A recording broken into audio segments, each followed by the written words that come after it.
All right. Welcome everybody to another multiplayer episode. Yes. We're here at the castle. I've been banging this out at quick speed here for you guys to try and get the 2 episodes done. And I know it wasn't fast enough. It just really wasn't. I know it wasn't. I wanted to get this episode out the day the update dropped. But then I had to travel to sunny Pattaya and stay in some little danky hotel trying to get this video edited on their local TV on the wall and hooked into the Alien. But yes, listen, it's all good though. We're here at the castle and we're looting. And about the in-game, listen, when you hear the zombies screaming like that, get rid of them. Run them all over, like I obviously did. But once they stop, just climb up this ladder, right? Go around the periphery. Because you'll hear that you'll wake others up. And then you can just shoot them from up here. Then you've like extended, essentially, your area of solitude if you run around the outside here. Plus, you can see all the boxes down the bottom. Look, there's like 3 or 4 there. There's lots to loot. Plus, there's about 9 or 10 boxes up here to loot as well. This plus the castle area, and you will have more loot than you will really need. You'll be full up anyway. You will. Even on low loot, it's like that too. It's a great place, and it's a great place for bows, which obviously now, like I think I sort of complained a little bit about in the last episode, that it sort of like becomes a Robin Hood fest, and this is, if you need to have a Robin Hood fest, well, this is the goddamn place to have it, because there's so many bows and medieval swords, and then you got the medieval helmet, and actually even normal swords, even normal improvised swords are here quite, and that's just been a recent occurrence. I've noticed that you can even find the normal improvised swords here too, and I don't know who made improvised swords back in the old days like that. I think they'd be making them all medieval. But these towers are the magic ones. You get some good loot up here, and you know, a bit of climbing, a bit of fun. I see a lot of people that jump on these ladders. Don't do that, because sometimes there'll be zombies at the bottom. Be zombies at the bottom, and then you fall, you get damage, and then you get hit. You know, it doesn't add up to it, and just stay on the ladder. Don't prematurely jump down. Don't twist an ankle. And I've still got the same boots actually, and I will actually. This is why I wanted to try and get it out, so I could actually play and update my character. I've got 2 black helmets too, but they're still damaged. I'm still on, as you can see, on this helmet that I did actually on the fly repair. So, but yeah, this is all good. I mean, there's plenty of stuff here. There is plenty. Look, medieval swords out the wazoo. It's great. I think I end up getting 4 here, and that's more than enough for the time being. More than enough. I mean, I didn't die in the last episode. I mean, in my single player campaign, which was good, right?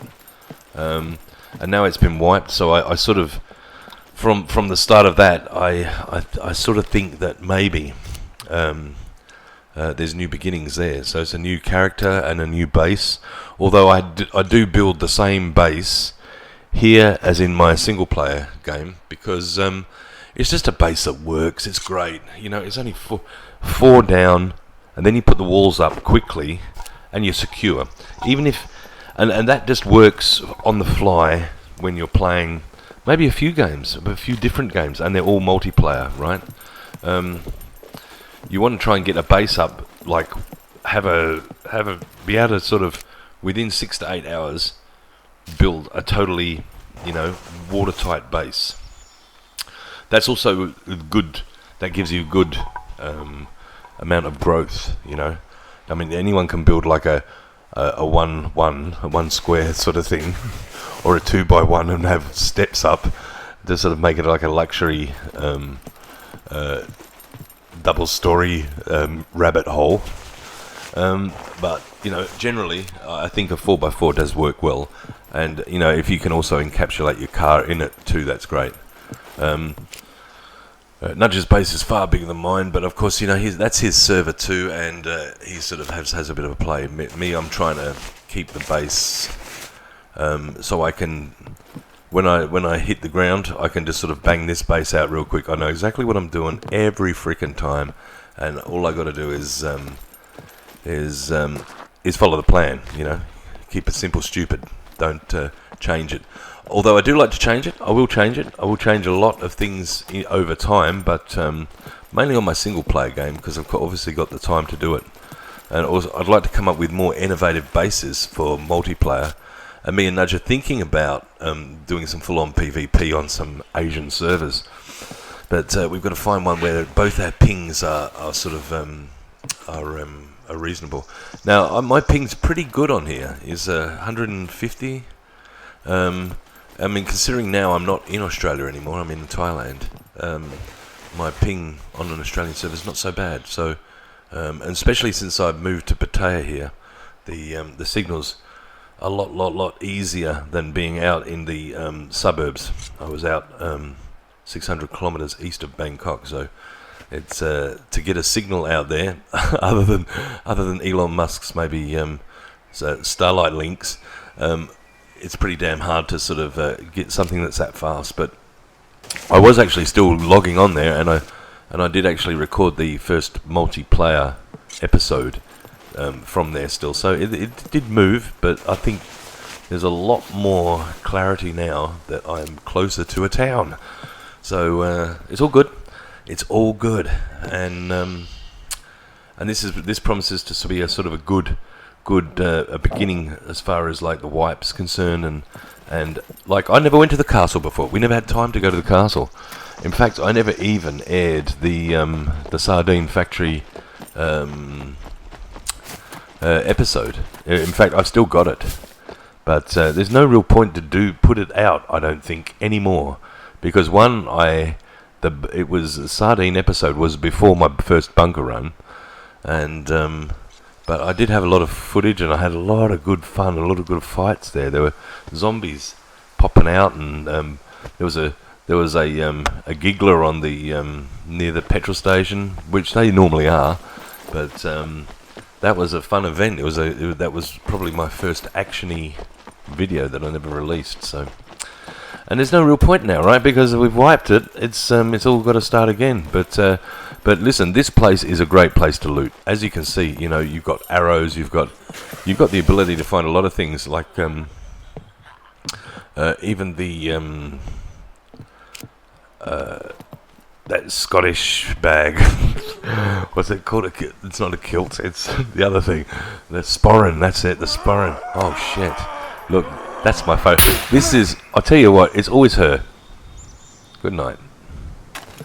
It's always got to be her, right? I don't know, it's always like this, the immediate threat. Look at the way she looks. She is in a great position there. That's exactly, there you go. They're sporran, right? So, speak of the dead, there's, plenty of sporrans out here and stuff, and they're the best sort of bag in the game, really. And arguably between the katana and the medieval sword, and the reason why I say the medieval sword's better than the katana in some ways is very quick. It's extremely quick, and once you get someone hit, they sort of stifle. They pause for a second. So if you can just quickly keep tapping that mouse button, spam it, you're going to keep hitting them, and they keep stifling. They're not going to really be able to respond quite often, 9 times out of 10 you can. The second you hit them, you stop them from completing their attack. So that's the reason for a medieval sword. But yes, the katana still is hands down the best slugging weapon to hit anything with. You're dead in the most minimalist time if you were hit with that weapon. But look what's happening here. There's not even a ladder here. Hello. Oof, that hurt. And that's what I mean. Like, you don't want to jump down like that and then find that there's 3 zombies like at your feet after you've made a fall like that. But that wasn't my fault then, and I didn't jump off the ladder. I just somehow the game put me on an invisible ladder, and I couldn't get off of it unless I fell off of it. But I'm still alive. It's okay, and pretty much done here. Just wanted a little bit more to finish off, because I'm a loot gremlin. Look at that. That's pretty much a full quad there with 1 wheel missing. So note to nudge. Ah, no. You aren't going anywhere. You were going to stop right here, I know, because I am the loot gremlin. There is too many bit of scrap metal here. There's too much scrap metal here for me to ignore that, right? Potential bolts, potential ammunition, you know. And look at the stuff you get. It's not. I didn't just get scrap either, you know. You get look. There's locks there, and I got my birdie face. I got everything, you know. That's the beauty about cars. And I'll tell you what. That's the reason why when you go to the trader every time, you get probably 20 or 30 chances to click on these cars and get the scrap out, as well as the piles that are more like from the rubbish park or whatever, the rubbish heap, that in that sort of vein anyway. You also get like cars that can spawn anything, like the bow that I've got in my backpack that's green, right? You know, last episode I found it in the place that I'm talking about, in the trader, in the abandoned cars. Inside, actually, this one was. It was inside near the wall. And that's great. It's the bow that you can spam, the bow you need while you're on foot. A compound bow is great for zooming in. You know, it's sort of like the sniper version of a bow, because it sort of gives you that sort of increased clarity to try and get a headshot. And that is actually probably is the best bow, but the only drawback, sorry, excuse the pun, the only drawback with that bow, oh god, Jesus, is that it is slow. Like if you were getting like you know the big military zombies run at you, and you know they usually take 3 or 4 hits. It's just slow to try and administer those hits, whereas these recurve bows, you can spam them real quick, bling, bling, bling, bling, very much like the 35-pound bow. That's why a lot of people go, I like the 35-pound bow. No. You would like your ultimate draw weight in a recurve bow, because, like, in my single-player game, my calibration now is 115 pounds to the compound bow because of my strength.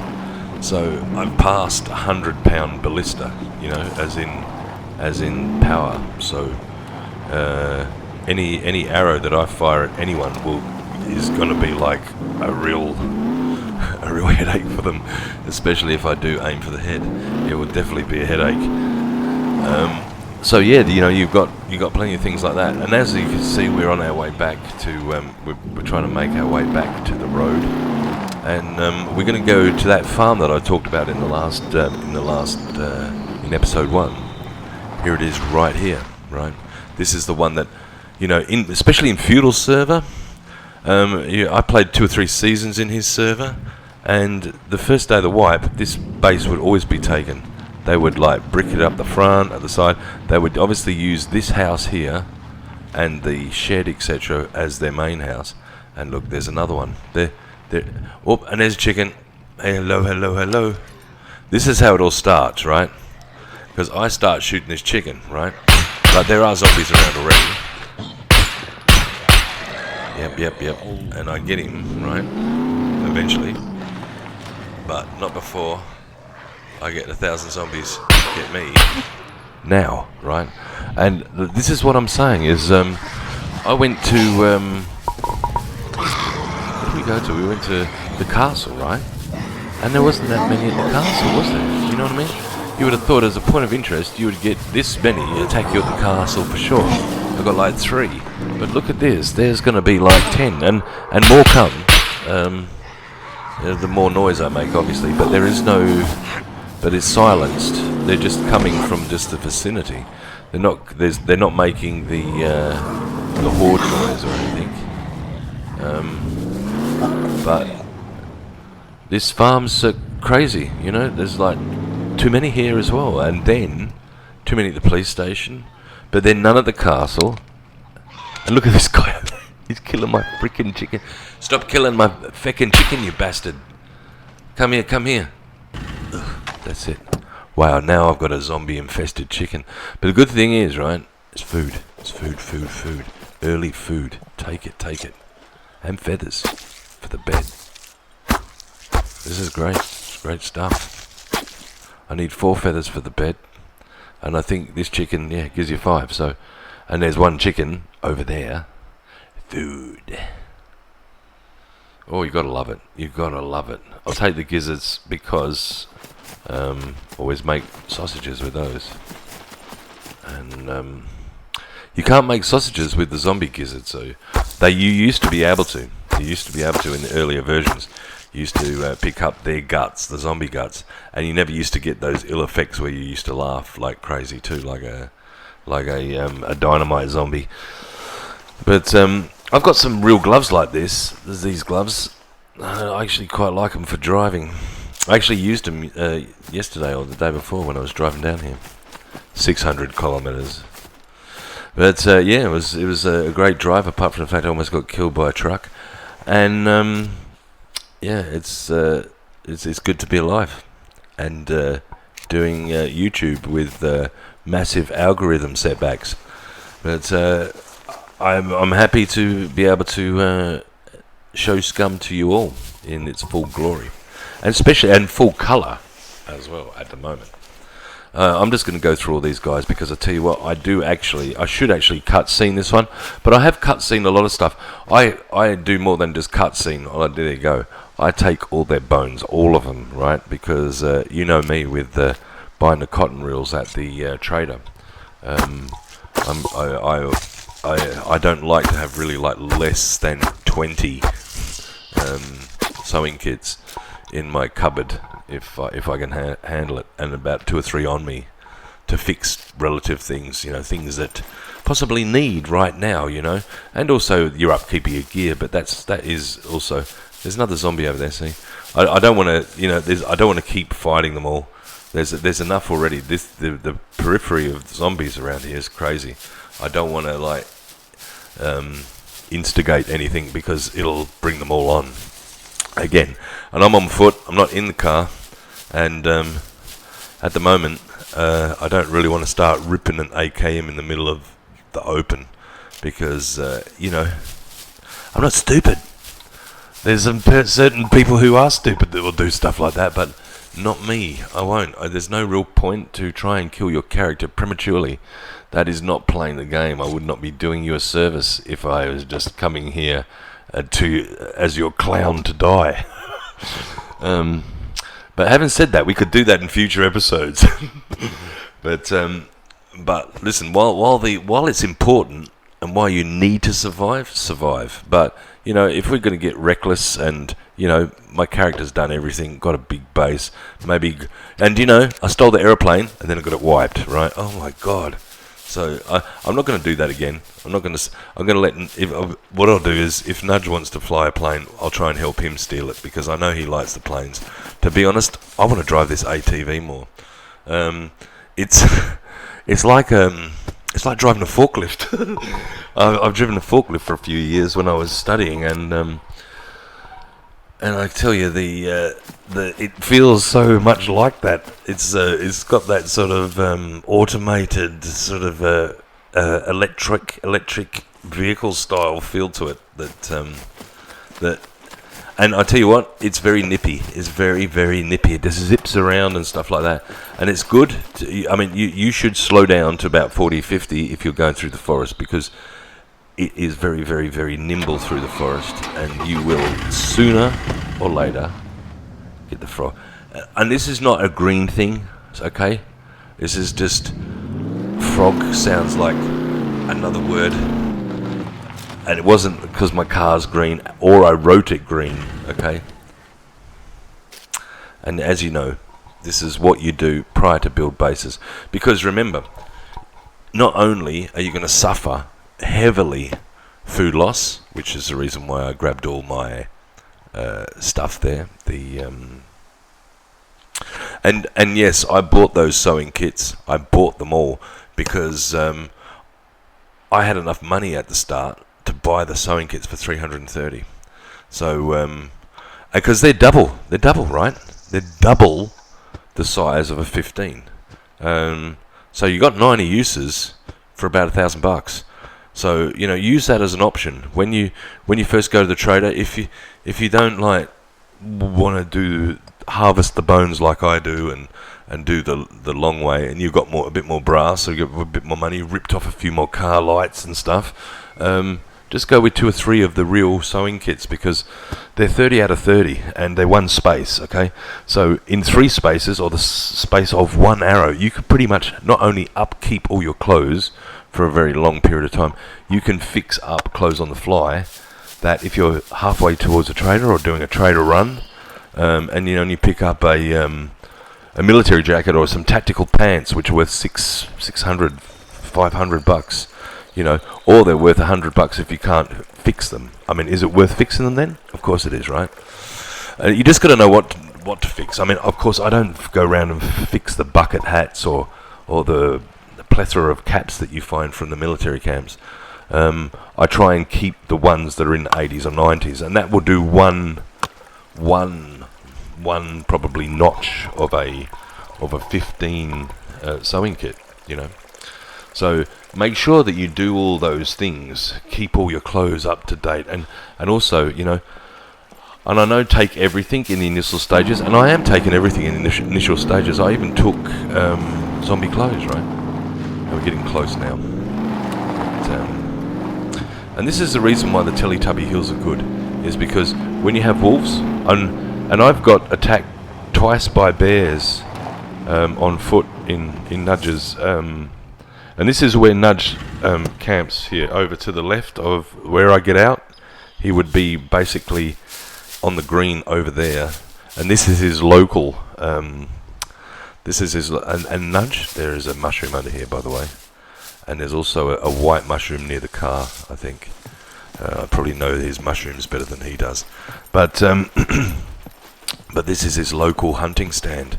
And I forget that my hunting stand, I can jump off of it, and he cannot, because it frickin' hurts every time you break your legs. Look, crunch. Yes, thank you for the damage. Yeah, he hasn't built the base. He hasn't built yet. I'm still the first person to build a base and get hit by the droppers. What are they called? The drop, or whatever it is, the airdrop people. Yep, Nudge ain't here. But he's over to the left there, right there. Yep, over there, right where I'm driving now. You usually park somewhere around there. But and then what we do is we just cut through this forest, and then you're in my neck of the woods. And he's basically behind B2 town, and I'm sort of and I'm west of it. I'm west of it near the yeah. See, that's the big ball mushroom. The big ball mushroom, and also there's one here. Yeah. He's on the ball. Yeah, I know. You are. You know where your mushrooms are, dude. I'll give it to you. You give it to you. Around B2, I am the mushroom king. I am king of mushrooms. And I need them really because I don't think I really want to do I'm not going to go do a sardine factory hit. Although I do like to do that run when I'm there because it's close. But there's a lot of food now appearing in these tents, in the military tents. I'm getting a lot of MREs at about 50-60%, or you could get about 60% of them down you. So when they're 50, basically the percent they are, that's how much you can eat of it, really. Do you know that? I've noticed that. So like if it's 40%, eat 40% of it. If it's 60%, eat 60% of it, right? And it roughly sort of tells you what you can eat of it before you're going to start to throw up. So, and that's the rule of thumb with the crappy MREs that I find here, and I do find a lot. I find 1 or 2 every time we go to this place. So, they end up with a lot of MREs, you know. So food is not a real problem if you regularly, and also none of the candy bobs are too. Candy bobs happen a hell of a lot in these tents. So you get your fatty sugar stuff and all your sort of those high yielding calories from places like that, and shotgun shells on this occasion. So and that table's usually got stuff on it, but hasn't so much recently. There's an MRE, like I told you, and a water bottle, a canteen, but the flasks aren't good, and you know, for some reason you can't seem to repair them. Yeah, okay. Stop with the mushroom business. Oh, brother. And you know, yeah, that's the one. That's a good one. That's a good mushroom, that one, and hard to find actually. Probably one of the more rarer ones. But yeah, it's the round here. There's plenty of strawberries. There's 2 or 3 strawberry patches in here, and I know where they are roughly. But it takes too long for me to find them because I need to find a specific tree. And once I found that specific tree, then I can. But they're on an incline like this, like on a very sharp hill like that. They're sort of it's a very sort of 45-ish mound. Most of the strawberries are growing in a very sort of raised scenario like that, up that sort of way, you know, like really raised on a. And I think it's done so that you don't really look while you're running up a hill, right? You know, because you sort of like can see across on a flat plane, but when you're running up a hill, unless you see the red, and you'll see one like a little red dot in every. That's the giveaway for a strawberry. But yeah, you know, look how fast I'm running. I haven't got time to see, you know, my boot level of what I'm looking at. I'm sort of looking at, you know, roughly where my head is and where the dot is. But yeah, it's sort of like a very like a incline to incline, a very sort of steep incline. Not like this. This is a slow. I mean, I'm talking like almost like he starts puffing to run up the hill. But anyway, let's get back. I've heavily cutscened most of the building in any case, you know. So you're just going to see it, and then it's going to be there, and there's some things that will happen. But I tried to condense almost 3.5 hours of building into 17 minutes. So let's start.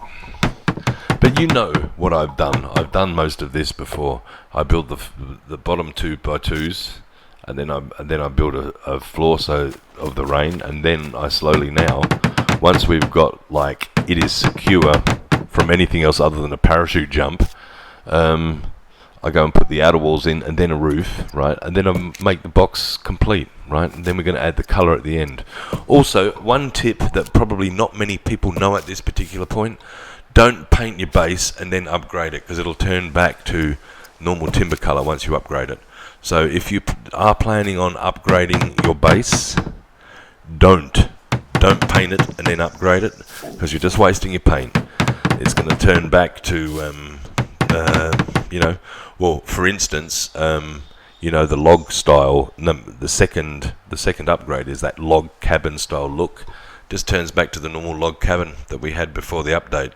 So, and I painted everything. So I painted everything here now, and offline yesterday when I just relaxed, I thought I just want to play. I'm just going to update that base and have a bit of a look. I upgraded the bottom floor because I like to upgrade the bottom floor. I'm not going to worry about the second, because you would have to be on a car and you'd have to shoot upstairs, and then you've got to try and get up here too, and you can't build in my periphery, and also Nudge has got the base protection elements on, so pretty much here people's bases are people's bases. You can PvP people, but you can't raid. So I mean, I suppose you still could, I suppose you could parachute in to someone's foundry and start stealing their boxes or whatever you did, I suppose, But predominantly, he's got the base protection on, so I'm not sure how much you can do. And I've never been that malicious to bother with other people anyway, The loot's easier to find. And yes, listen, I do spawn in the odd log and stick here just to try and get this base building along, because it's 3 or 4 hours by itself, and I didn't want to have to go cut the timber, because of course I would never get this thing done. The idea was to try and get this out the day the update dropped. It really was. But then it took too long once I realised that the whole thing was a wipe, I had to build the whole base again. I couldn't just paint the base. There was no base to paint. So I had to quickly reassess the scenario. Then I booked the hotel on the 25th to come down to have a bit of R&R, and it all just became too much all at once. So unfortunately, but I'm pushing today to try and get this out. I got the part 1 out yesterday, but it really didn't show any of the colouring of the base or any of the upgrades. And I will show the ATV, because, like I said, Nudge has given his old ATV, I think. Or did he fix it up? I'm not quite sure whether he fixed it up or placed his old one there. But irrespective, I have got an ATV sitting next to the green machine. In fact, they're both green machines. So I painted them both. I painted the ATV green as well. So and I'll be driving around on that a lot in the up and coming episodes. And it's great. You can fit in a chest in the fit a metal chest in the hold now of the ATV.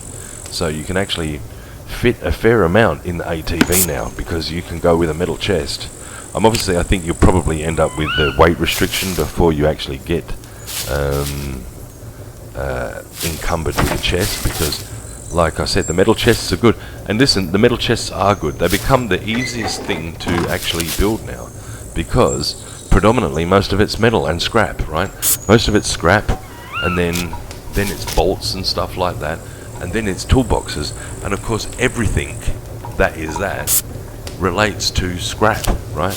Because of course, what do you get when you get 3 or 4 bits of scrap? You can make one nail, one bolt, and even if you can't craft advanced like I can, where it goes down to 1, two bits of scrap will make your toolbox. And then, of course, what do 4 or 5 bolts cost? 4 or 5 scrap with the lathe, right? You can just go there and create your bolts, and there you've got the bolts, you've got the toolbox, and then all you need is scrap. You do need a lot of scrap. I think it's 14 or 15, but let's face it, again, I showed you a place where you can get plenty of that. So, in all honesty, metal chests are the easiest now to craft. That probably won't last too long, so take advantage of the metal chests every chance you get. Yeah, and there's drop. But I don't think I have any screwdrivers. I'm not sure. Actually, I do think I do. No, I didn't, because we start with the oranges, right? So, but I do find 2 screwdrivers.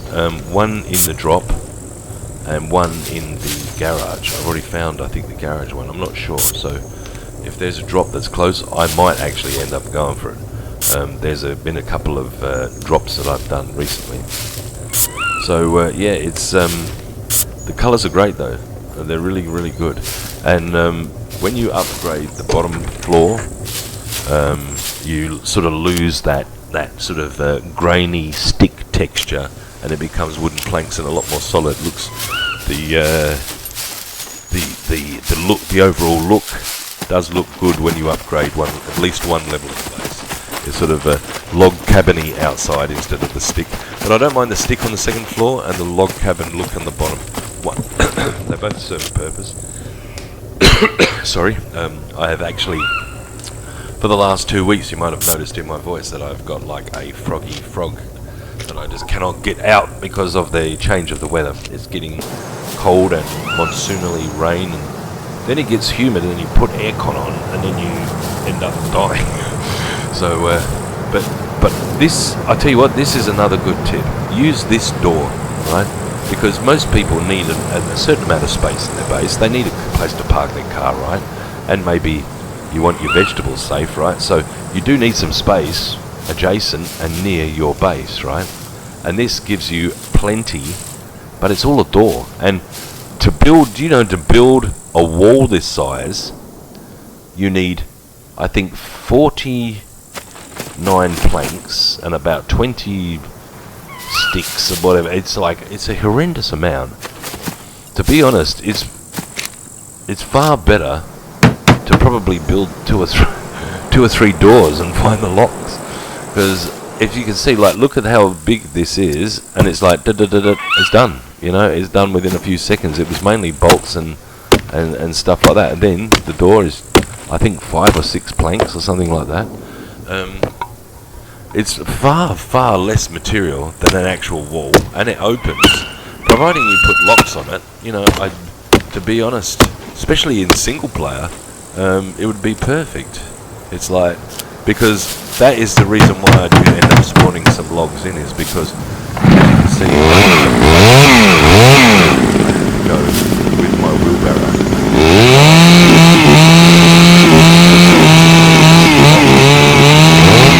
Some in here because one, it's getting dark, and I just want to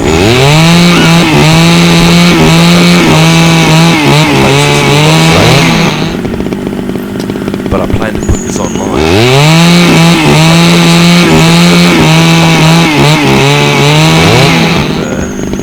I'm telling Nudge as well. But when you're an admin, you can do shit like that. And then, as you can see, I've still got look, you can still really break into my base. And now with the windows that are vaulted, it becomes becomes more of an issue, right? Because you can basically climb in and out of someone's base now with normal style windows. But they've actually got little props that you can prop the window up with. But the idea is to try and make this comfortable and back to normal now, right? Just to try and make it serviceable and ready for loot, ready for the start of a new era of the game, a new color, just basically new, right? The whole thing. The color concepts, these drill based and stuff, they're all stuff that I've never seen before. And it's just what a door, right? Like I said, how good is this door? Look at it. It's got the whole sound thing. And you know what, you depress it and you can run through it quickly too. So, I think that's a good thing, because when you stand still and you shut a door or shut some sort of double door behind you, you're standing still for a second, right? You don't need to. Once you've clicked this from your safety, you can just keep running. You can just run around, turn around, just press it and keep running. Because it's a remote door, it moves fast, right? But essentially what I'm going to do is I'm just going to put a wall back here, go straight back to the house with the other one, and then run it across the rear. And that's it. But like I said, these walls, they take forever. They take forever. Probably 40 to 50, probably close to 100 items that you need to address in just one of those walls. And there's some things that are, there's Nudge right here. There's some things that are, and then I'll have to stop. Look, cutscene. There you go, because I'm right to it, right? So yeah, and there's not too much time left. I think I've done most of the base anyway, and you've seen most of it, the colour wise, and you'll see more as the time progresses, because I do like to start around the base and show the upgrades to do, so that you can get the tips. But yeah, it's now I think close to secure. I'm going to put the vegetable patch here in the back. I think we're like 2 planks away from making this secure, and we're close. We're very, very, very close to being watertight now.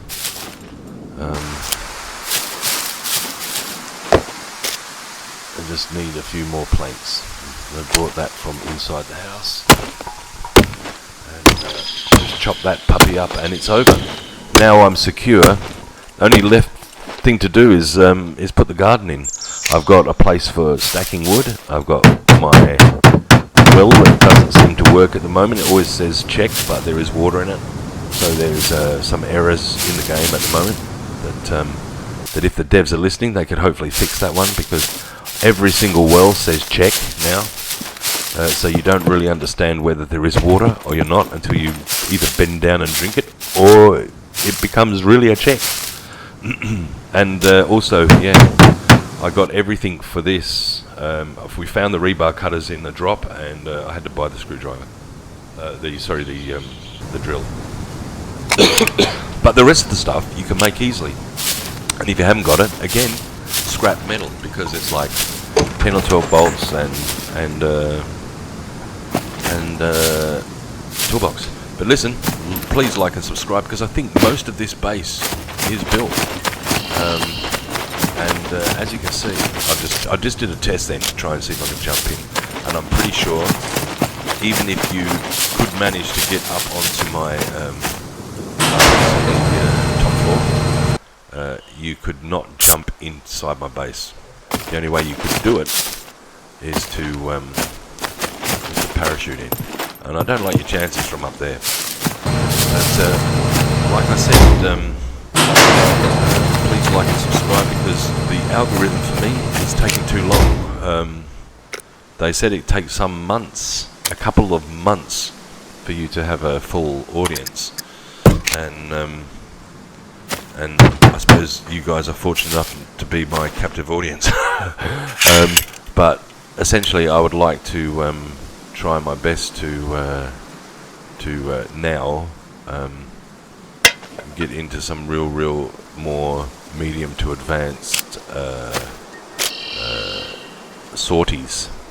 I'm just fixing up some stuff so I can take it to the trader, because I know now that although most of the stuff that I got is good, it's time to get some money. Anyway, please like and subscribe, and until next time,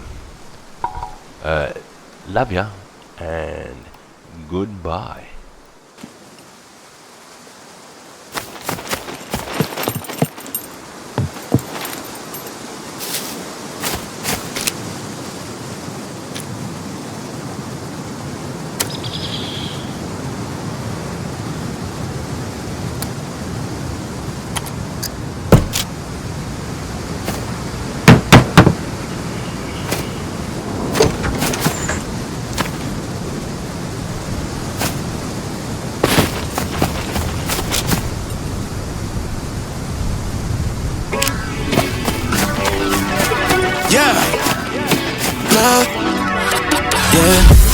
You must walk on water, cause I'm drowning and you made it.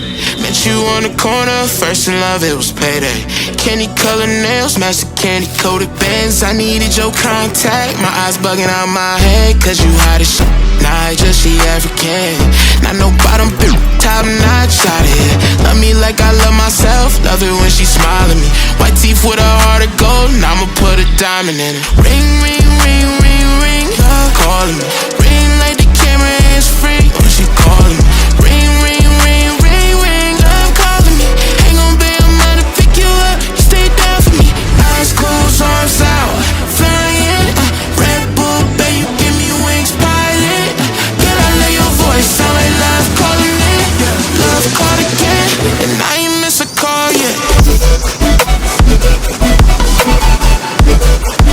And I ain't miss a call yet. Love called again.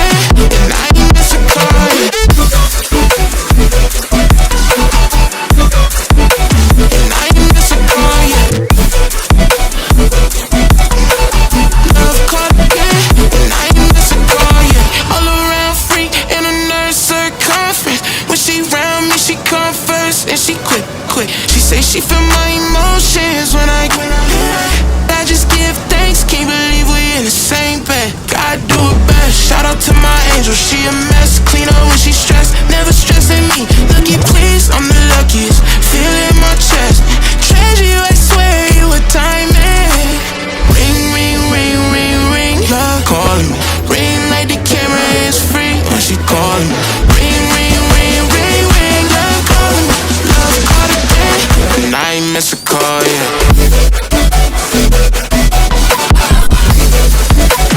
I ain't missed a call yet. Love call again, and I ain't missed a call yet.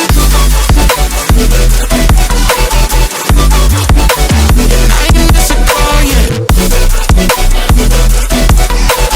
Love call again, and I ain't missed a call yet. And I ain't miss a call.